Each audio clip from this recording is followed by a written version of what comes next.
Hello guys, mayong buntag uban ko niyo sa video na ko karon na topic sa pag-preserve sa itlog para dili madaot o makabot sa schedule sa pag-ikibig. Balik niyo sa among farm sa likod sa Ayman and Mary Little Farm. So nata karon sa ato ang breeding pen. Example na to rin ang atong kulitag itlog ang Rhode Island Red. So makuha tag itlog para atong testingan or try na to sa pag-serve. So nakuha tag itlog, no? So dara natin natay 5 kabog itlog o 5 kabog.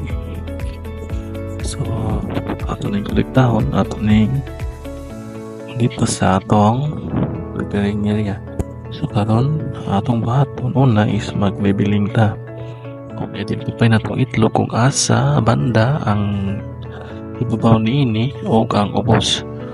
Sabayan ninyo ang ibabaw ka ng medyo talinis, mao na ang iyang ibabaw.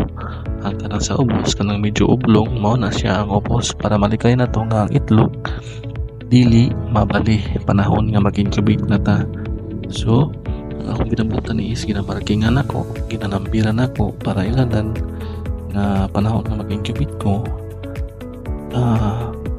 Ang computer is manual, so ilan na ako to nga ibig sabihin nabalian ako siya.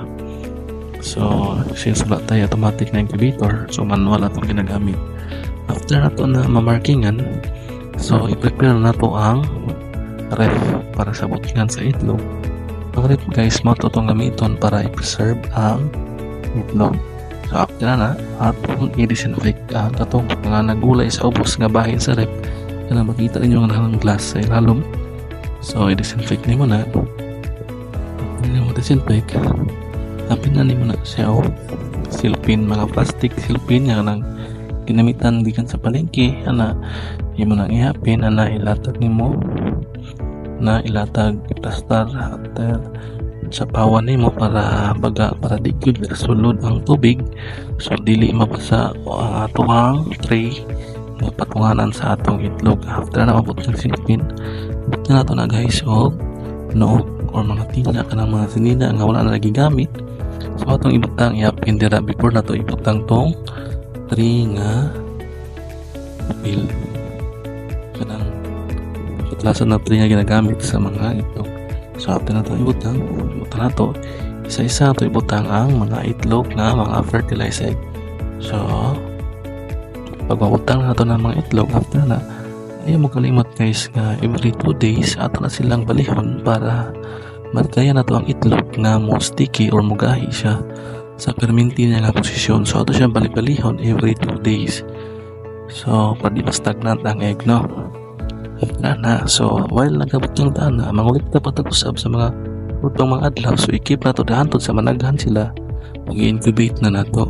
So after mabutang dira, takloban na to og another noog para ang mga tulo sa bugnaw dito is dili siya makaabot sa atong itlog, so dili hapon siya mabasa. So mapreserba na to ang atong itlog.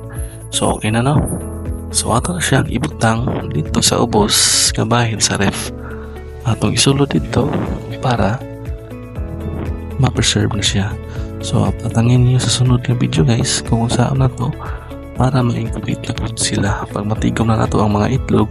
So salamat sa inyong pagtanaw o daghang salamat unta nakatabang ni sa inyong idea, sa inyong pagmano. So mga ka-farmers, salamat. Please subscribe sa Ayman and Mary.